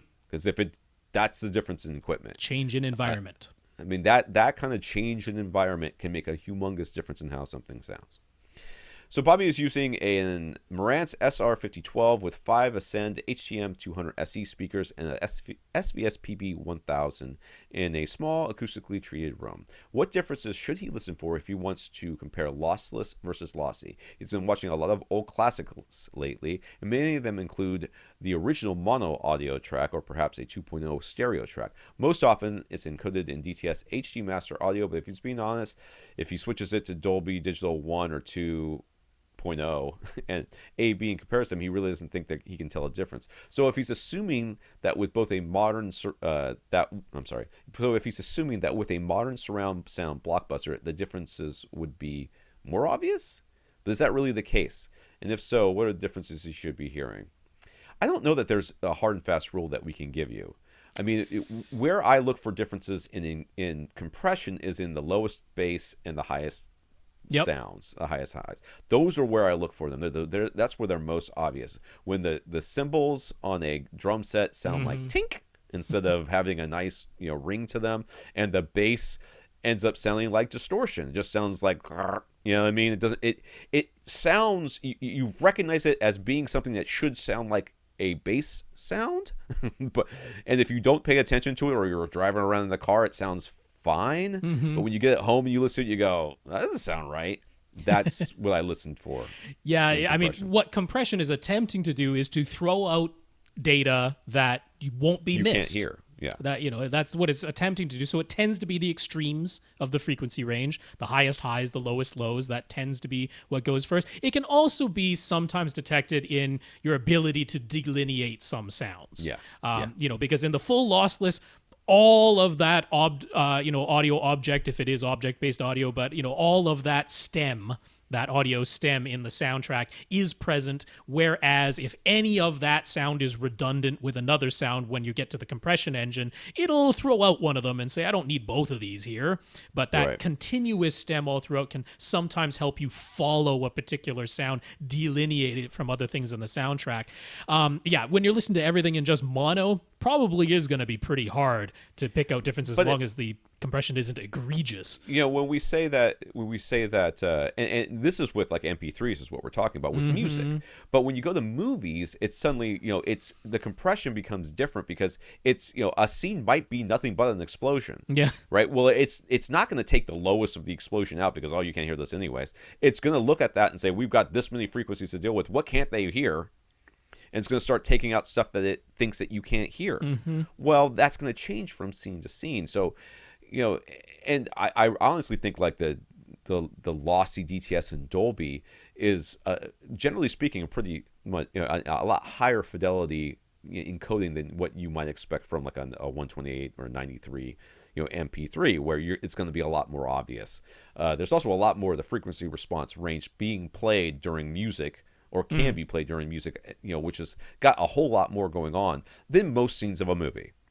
So, what can you listen for? Well, you can listen for anything. I honestly don't think that this is a worthwhile way to spend your time. I mean, if you really want to hear differences between MP3s or in compression versus not compression, there was that like test thing that we did not so long ago, a couple of years back, right, where they had like 3 or 4 different versions of the same music, and you're supposed to pick out which one was whatever. That would be what I would. I think that was the. I know it was the Golden Ear Challenge. I think it was Philips that did that. I'm putting it in. Golden Ear. It was the Golden Ear Challenge. I mean, there's also Harman's How to Listen, but that was less about compression versus lossless. It was definitely the Golden Ear Challenge. Yeah, that's I found it. So we'll put a link up for that. Do that, and don't bother. Was it Philips? It does say Philips on here. Philips Golden Ear Challenge. There you go. My memory's not too bad. Here it is. I don't know if it's. What is this? That's all right. I don't know. I know. I'll be able to find it. We'll find it later. We'll try to find it. It might be gone. They may have deleted it. Derek just added some rear speakers to his setup. He's using an Onkyo receiver that says it can run Atmos. He's using an Xbox One as his source. If he puts a Blu-ray disc in his Xbox One, the audio system seems to play in 7.1 just fine. Sound is coming out of all of the speakers, including the rear speakers that he just installed. But if he switches over to the Plex app, no matter what setting he tries on his Xbox One, no sound seems to come out of his new rear speakers. He says he's tried all 3 bitstream options from the Xbox One setting, as well as the 7.1 uncompressed setting. Furthermore, if he uses the Voodoo app to stream content again, he gets no sound coming out of his new rear speakers, even though some of the Voodoo content is listed as being 7.1. Can we please help? So, I mean, I made sure to put rear in there because that is the word he used, and I am not sure, because a lot of people call the surround speakers their rear speakers. And I do not know if what Derek has added are the 4th and 5th speakers to, say, 2.1 or 3.1 up front, and he has now just added the 4th and 5th surround speakers, or if he has actually added surround back speakers, because he just used the word rear. Okay. Yep. And I'm not sure. I don't know, because here's the thing. If what you have added, Derek, are the 4th and 5th speakers, the surround speakers, and then you tell your Xbox One to output 7.1, no sound will come out of your surround speakers, because what should come out of your surround speakers, the Xbox One still mixes it into the 6th and 7th surround back channels. And if you don't actually have surround back speakers, your surround speakers are going to be sitting there silent. And that might be what's going on here because Right. he just used the word rear. Yeah. Yeah, so the solution for this, unfortunately, is twofold. Live with it. I mean, I guess. That's Well, no, terrible. that's no. But you could. What I did initially was to set everything to output 2.0. Yup. Stereo, and then Right. used my Dolby Surround Up mixer or whatever it Or was. Pro DTS, Logic if that's what you still have. Yup. to mix it into different channels, and that works pretty well. He says with the disc, it works fine. Is that right? That works fine, and that would make sense again if what he's added is actually surround speakers. Remember, in at the Xbox, there's sound settings. Not only there's sound settings for the box itself, which is for everything but the discs. That's right. And then there's disc settings, which are individual. So if you're actually trying to get Atmos out of the thing, you got to go into the disc settings for that part of it. And then there's also an Atmos setting for the fact that he's not talking about Atmos as being one of the options is a little strange. So you may be right. He may have gone from a stereo to a 5.1 setup. Yeah, because I mean, using that word rear can mean a lot of things to different people. Xbox One is and this is something I've complained about endlessly on this podcast, is how it doesn't send out side surround information correctly, which is quite. I can't fathom why they haven't fixed this yet. know. And we've had Xbox insiders, and if you're one of our listeners who has told us that you've been on the Xbox whatever it is program and they're going to fix it, come at me, bro, because I don't see it. Unfortunately, it's been years. Yeah, I mean, so with the disc, it's working fine, and that makes sense because Yeah. from the disc app, the Blu-ray app in the Xbox One, it does actually just output the bitstream. What was on the disc is what comes out of the player, and things are working fine. With everything else, what the Xbox unfortunately does is decodes it internally, no matter what. It decodes it internally. 7.1 on your front display. Sure. It's what it will say. But also, even if you tell it to output a bit stream, for everything other than discs, what it does first is whatever the source is, whether it's Plex or a streaming app, Amazon, Netflix, whatever, it decodes the audio inside of itself, and then it either outputs it as PCM, which is what it just decoded it into, and if it was a 5.1 soundtrack, it put the surround channels into the surround backs. And I'm suspecting you don't actually have surround backs, that you've just added surrounds. It's really what it sounds like, yeah. That's what it would explain it. But also, it will, if you say output a bit stream of Dolby Digital or output a bit stream of DTS, it will first decode whatever the audio was and then re-encode it, still wrong. Right. So because all of this makes Dolby sense. Digital, all those things are a channel-based audio. That's which right. means that each channel gets the information sent to it by the source or the whatever it's going. But this time, the source is being decoded within the Xbox, That's right. and then even if it was already DTS, and you said send out DTS, it unencodes the DTS, re-encodes it as DTS, and then incorrectly with the surround information now in the surround back speakers. And if you had 7.1 or 7.2 speakers, it would still, you would get all the surround information out of your back speakers, out of your surround backs. If nothing coming out of the surround speakers. That's right. So that's why I really suspect the rear speakers you've added are actually surrounds, and then all of this adds up. What could he do? You could set the Xbox to output either stereo and just rely on upmixing, or tell it to output uncompressed 5.1, not 7.1. Right. That would be the other thing. That should work. Yeah. The problem with for the rest of us is if you tell it to send out uncompressed 5.1, it still won't work for the surround backs. It'll if you have surround backs now, it doesn't work. But now the surround backs don't work. So yay, Dan. I know that we're going to be going a little short this week, but it's 12:30 or whatever, 12:40, and I haven't eaten today. So gotta try to get to at least 12. Let's try. I don't know. Let's try. Let's maybe consider 10 is going to be enough. Dan, first up, Dan says, "Thanks for keeping this podcast alive for so many years. You guys rock. You're welcome." Yeah.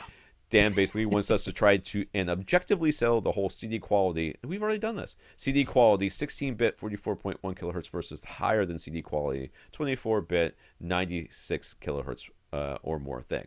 He knows he knows there are people who swear by high-res audio, and there are also people who dig their heels in saying CD quality is entirely good enough. But whenever this debate is had on forums and such, it seems to devolve into tribal shouting match, and for Dan, nothing is really resolved.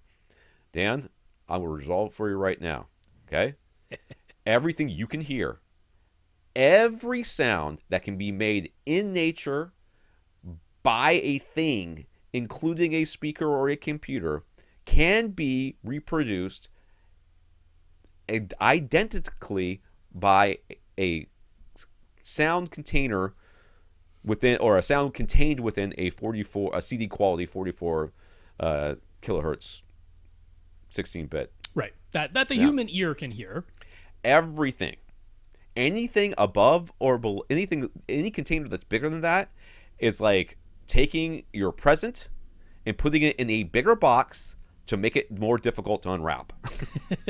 That is really all it is. That is objectively true. That's the objective part of what the containers are capable of holding. You don't need a container any bigger than CD quality.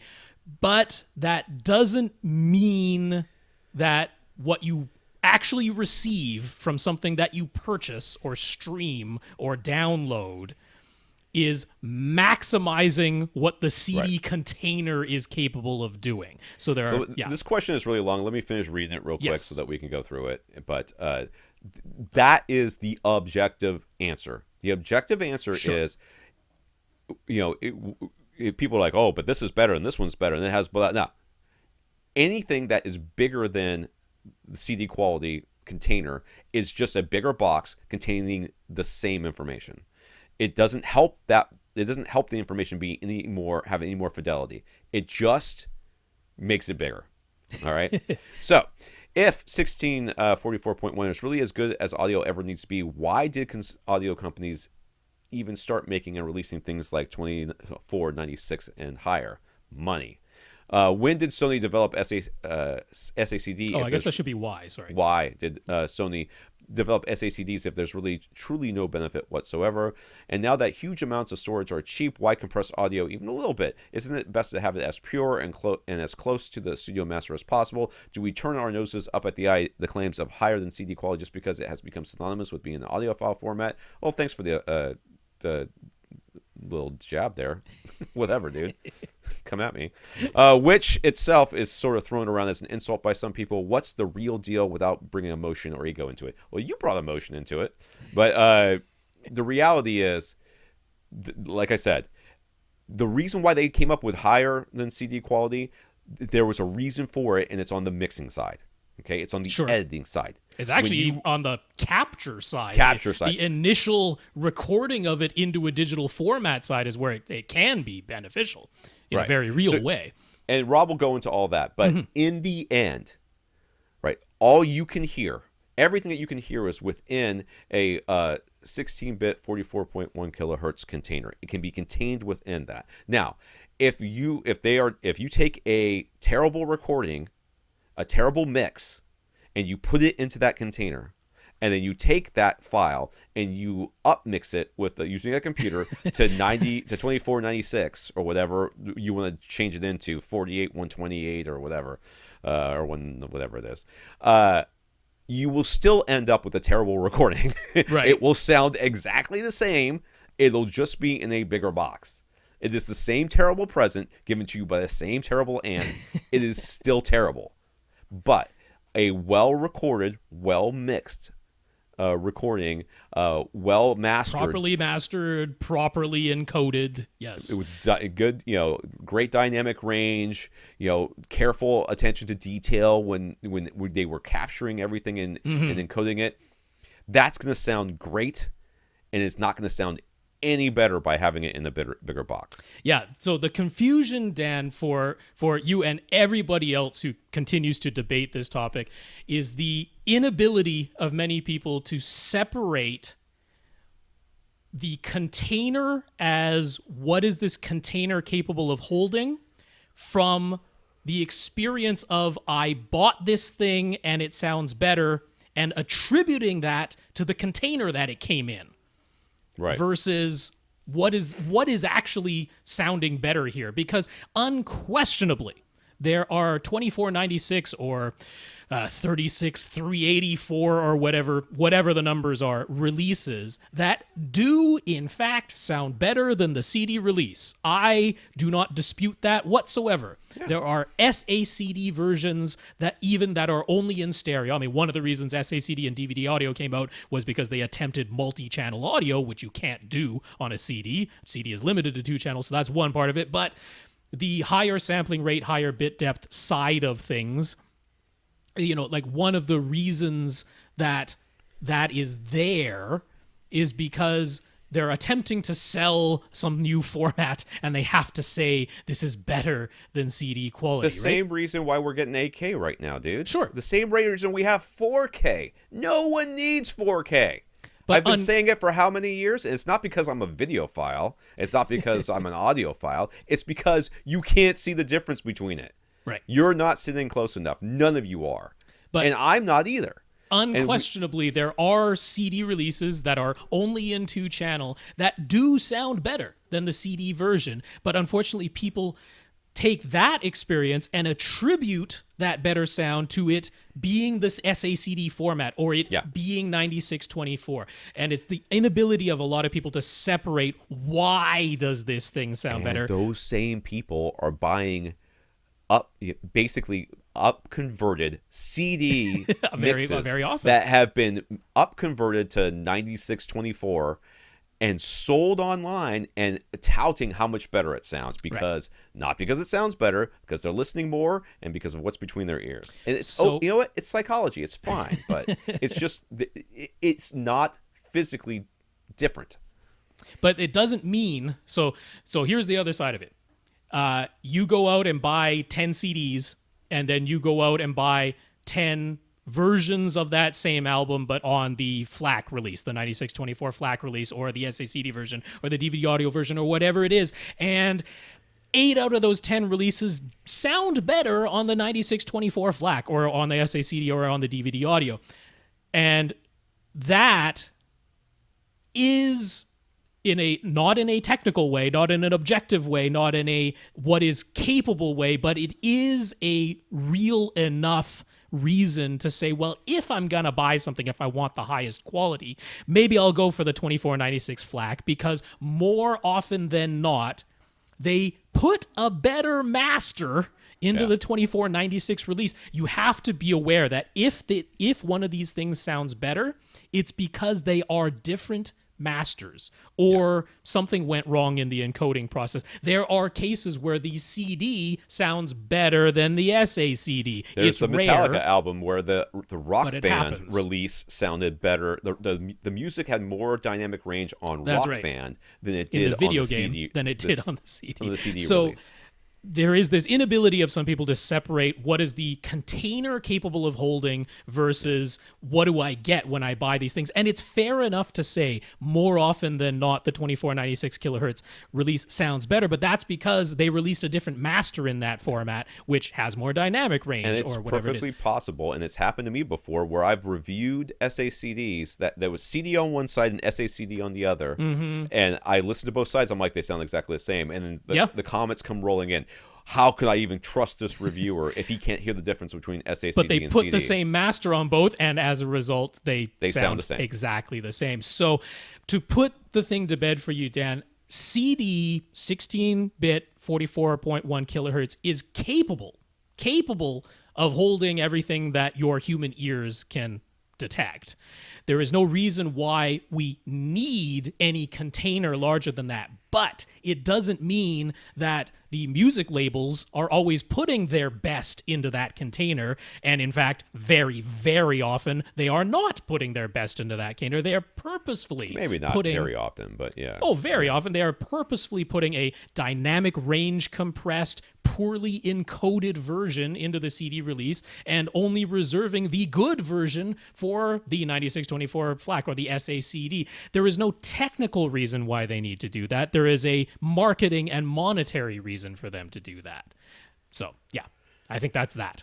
Secondly, on the video side, today's streaming looks pretty darn good, but it's not the exact same quality as what you would get on a physical Ultra HD Blu-ray disc. We've already clearly moved towards 8K and everything being in HDR, but are we actually going to get this content in the best possible quality? It seems like all the talk is about better compression, but something gets lost the more you shrink down the video stream, right? So are we always going to be stuck with good enough, or will our ever-expanding David storage capabilities allow us to have the maximum video quality? Well, we can have 4K video right now. And we've talked about this before. There's no talk. There's not even a hint of a talk about an 8K video format. Disc. Physical disc. Yeah, physical disc. So, and the reality is, I don't know that we need to have anything better than 4K that's just up converted to 8K by the player or the because I mean, I don't know that it's going to have to be that much better. I don't even. I still am confused by what we're even going to do with 8K displays when there's no content for it other than the Olympics. Well, I mean, we don't get any 1080p content, let alone 4K, let alone 8K content that isn't lossy video compression. We don't. Everything we get that's 1080p, for that matter, is data compressed and streamed. lossy. Yeah, lossy. Well, I mean, our Blu-rays are lossy data compressed. It's not bit for bit the original raw video master that comes out of our Blu-ray. There is data loss going on with those. So, I mean, if you want to talk maximum video quality, that would be a raw video format where, every single subpixel gets its full 10 or 12 bits and there is no lossy data compression used whatsoever. That would be maximum video quality, and I can flatly tell you, no, we are never getting that, especially at 8K. But as the compression gets better, it requires more processing power to put back together the pieces, essentially, right. and that to decode it. To decode it, it requires more and more processing power as the data compression gets better and better. So, I mean, he's basically asking, when it comes to 8K, are we going to have something where we can say, okay, the streaming version of 4K right now is not quite as good as the physical disc version of 4K. I entirely believe at some point we will have streaming 4K that is every bit as good as current disc 4K, assuming there is not another disc format that goes even further. Not necessarily that we're going to get the same bit rates, but that we're going to start using an even better form of compression that allows us to send streaming 4K at lower bit rates that is, after it's decoded, every bit as good as what's on 4K discs right now. Will the same thing happen with 8K? I mean, I don't know if we're going to get an 8K disc format. I actually really, really doubt it. So I think when it comes to what is the best 8K you're going to be seeing, it's probably going to be whatever is on stream that is de facto the best 8K that we've got. They might just change like 4K Ultra HD to just be Ultra HD, and that will be have 8K on it. Yeah. But will that look as good as 8K could possibly look? No. It's going to be data compressed forever and ever from now on. All right. Chad heard some demos recently where front wide speakers were being used. He was surprised by how much they added to the experience and how much he liked them. He's already got a 7.2.4 setup. What would he need to do in order to add front wide speakers? Does he need to look for a receiver that says it does 9.2.4? And do Atmos soundtracks natively support front wides? The last answer is no. No, the last answer is yes. Yeah, Atmos soundtracks can support front wides. Oh no, DTS doesn't. I thought it was DTS that did. Yeah, so DTS X does not. Right. But Neural X did. Well, so it's really confusing. So DTS X tops out at a 7.2.4 configuration. That's what DTS X tops out at. Now, DTS X Pro is coming. And DTS X Pro will allow you to use more than 11 speakers and more than a 7.2.4 configuration. So DTS X Pro very well could support front wides. Actual Atmos can support front wides. It does so by having objects in the floor layer And if a sound happens to have coordinates that line up with where front wide speakers should be, voila, you have a front wide signal. It's not a channel. It would only be if there's an object with coordinates that come out of where front wides ought to be. The Dolby Surround Up Mixer does not support front wides, but the DTS Neural X Up Mixer does. So it's the complete flip-flop there. If you're using the DTS... That's what got me. I knew that the Atmos doesn't support the front wides in the Up Mixer. So in the Up Mixer, the Dolby Surround Up Mixer doesn't support front wides at all. If you're using Dolby Surround Up Mixer, no sound will ever come out of your front wide speakers. But if you're using the DTS Neural X Up Mixer, sound can come out of your front wide speakers. And that is up mixing, so it doesn't have to actually be an object encoded to be there. It'll say, here's a sound that's partway between your front speaker and your surround speaker, so I'm going to put it into the front wide. So a weird flip-flop on those two things. Now, if you're buying today, you pretty much have to go for the Denon X8500H or the Marantz 8805. The top of the line, baby. The top of the line, the 13-channel ones. That would be in your mass market brands. There is also Emotiva's... XPR2 and RMC1 processors that can do 15 speakers plus a subwoofer channel.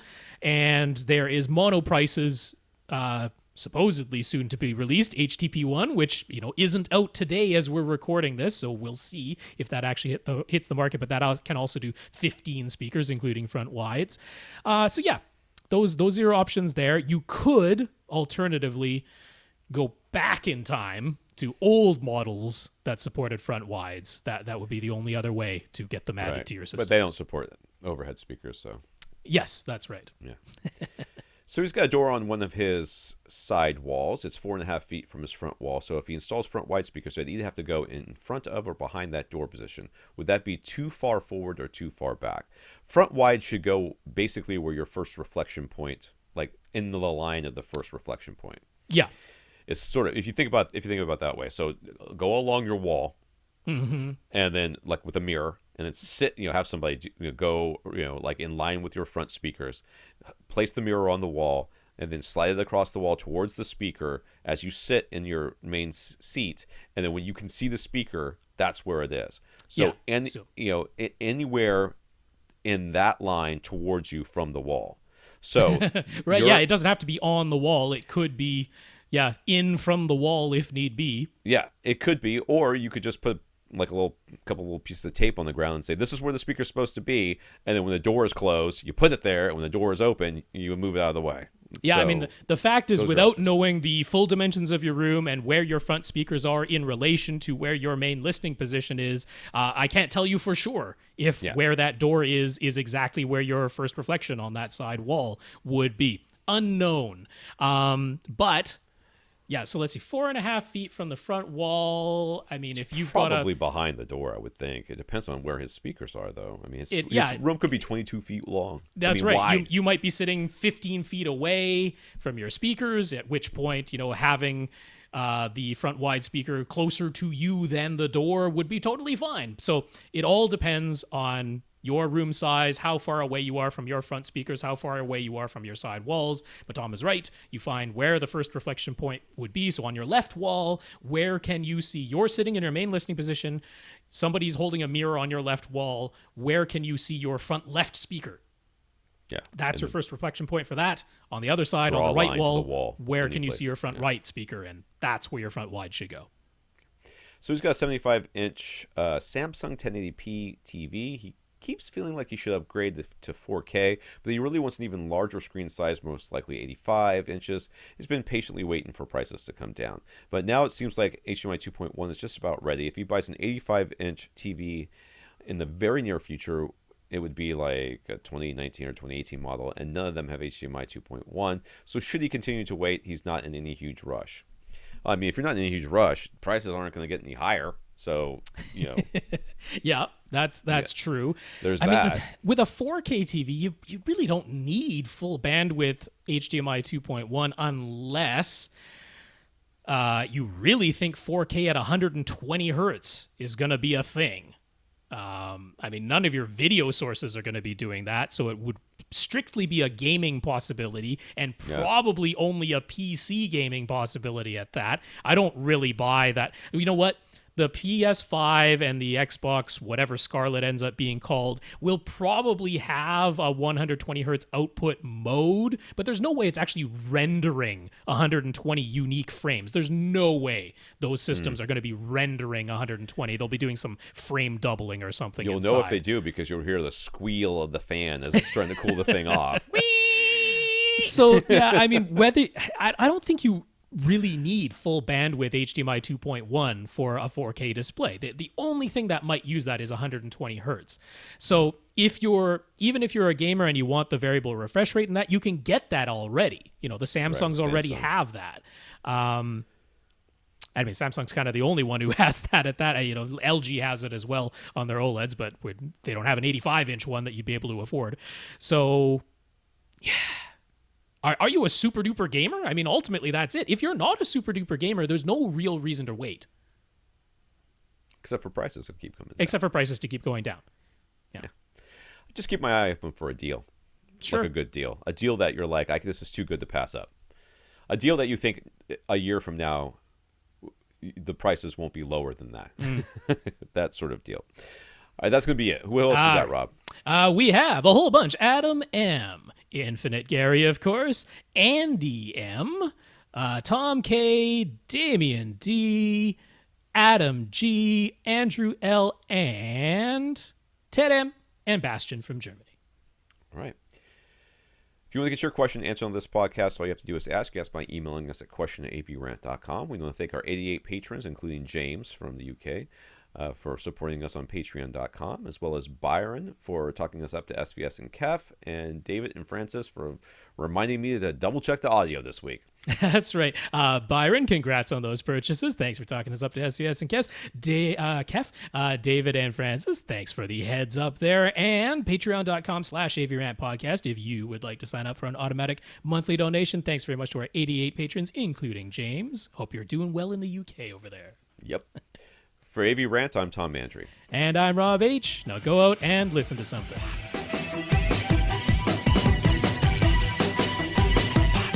Want your question answered? Send it to question@avrant.com.